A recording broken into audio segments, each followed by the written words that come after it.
believe it sets forth both a legal and a factual basis for the court to accept the plea. Quiet, please. And I'd hand that plea work forward. All right, thank you.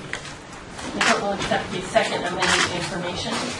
Counsel? Your Honor, we would waive a formal reading of the amended and the second amended information. We're aware that a second amendment would be filed due to some sort of computer glitch that they couldn't put the subsection in. We ask that you entertain Mr. Reed's motion to plead guilty at this time. All right, thank you. And you're Tony Clyde Reed? Yes, Your Honor. And your birthday is 11/1966? Yes. All right, I've been handed a second amended information now charging you with 2 counts. Count 1, first-degree rendering criminal assistance for events that happened on April 12, 2016, to wit, helping bury the bodies of Patrick Shunn and Monique Patton, a felony. Count 2, first-degree rendering criminal assistance for events that also occurred on April 12, 2016, to wit, helping to hide and conceal the Land Rover and Jeep belonging to Patrick Shunn and Monique Patton. How do you wish to plead to those 2 counts? Yes. Before I accept your guilty plea, I'm going to go through the paperwork with you, make sure you understand fully the consequences and the nature of what you're getting yourself into, and then I'll consider accepting your plea, all right? So at this time, I've been handed the statement of the defendant on plea of guilty. Did you get a chance to read this yourself? Yes, Your Honor. And you went through that with your attorney? Yes. Do you have any trouble reading or writing the English language? No.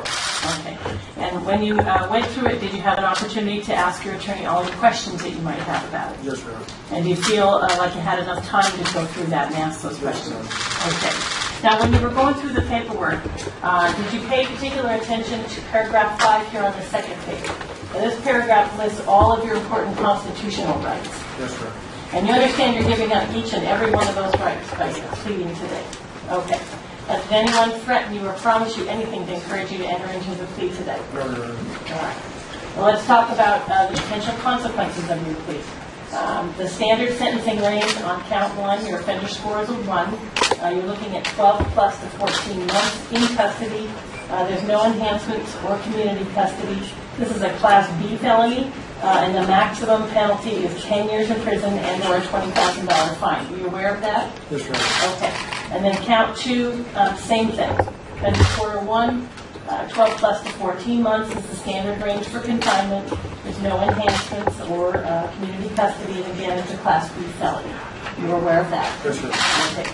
Now those ranges are based on your criminal history, which is always attached here at the very back of the documents.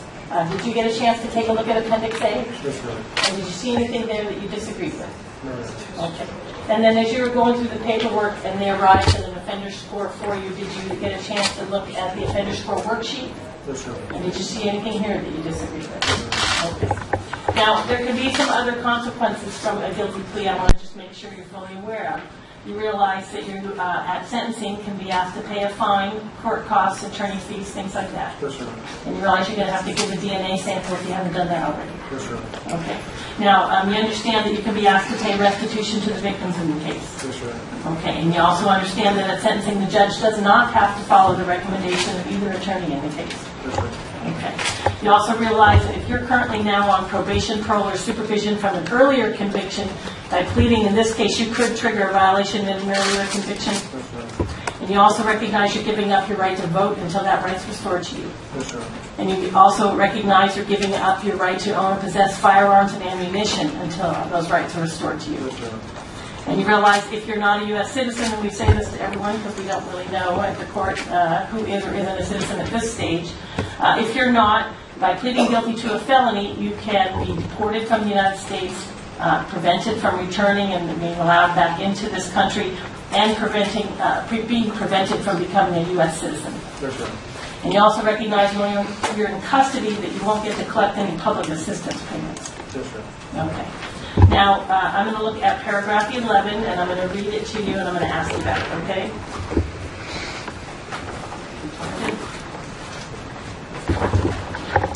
Okay. As to count 1, it says that on April 12, 2016, in Snohomish County, Washington, I helped to bury Patrick Shunn and Monique Patton. On April 12, 2016, in Snohomish County, Washington, I helped conceal 2 vehicles. Both of those acts were done to help my brother John Reed, who was being sought for a Class A felony. those acts were done to delay his apprehension. Is that true? Did you actually do that? All right.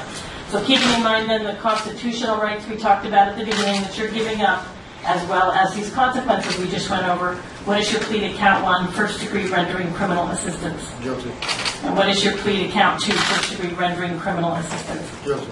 All right, the court will accept your guilty pleas after both counts. I'll find they were made knowingly, voluntarily, and intelligently with full knowledge of the consequences, and that there is a separate factual basis for each count in the plea. Judge, if I could just ask the court to have a very brief colloquy with Mr. Reed regarding the addendum to the plea agreement. He has signed off on it. I just want to make sure that we're on the record as having reviewed it and agreed to it. Okay. So, and Mr. Reed, attached to the statement of the defendant on plea of guilty is something called the addendum to the plea agreement. Did you have an opportunity to go through that? Yes, sir. And did you go through it with your attorney and read all of it? Yes, sir. And did you have an opportunity to ask all of the questions that you had about it? Okay. And at this time, are you accepting the conditions of the agreement as specified here? Yes, sir. All right. Thank you. Thank Are you you. satisfied? Yes. All right. Thank you. Judge, as a portion of the defendant's plea, he has specifically waived off on his right to be sentenced within 40 days. I'm going to ask the court to set special sentencing within 2.5 months. And we may revisit the sentencing date at some future time. But at this point, I'd like it, September? August, September-ish. Yeah. Okay. How about, Ms. Chang, if you could look for the week of September 5th? At 1 o'clock.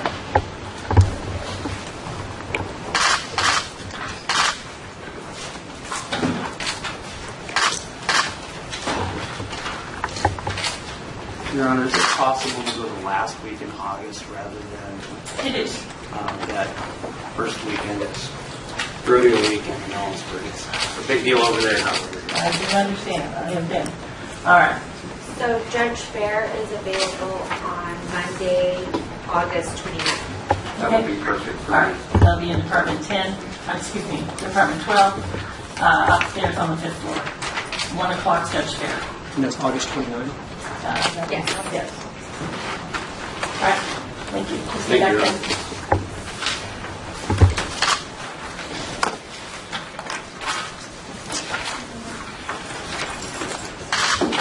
All right. Thank you, Judge. Thank you. Any others that need to go out of order? We'll start back at the top then. Michael Moultrie and Travis Roper, you're on deck. Moultrie matter, Your Honor? Yes, sir. Mr. Nash.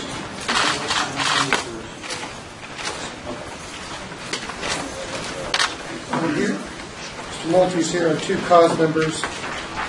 They both come on for stay of proceedings to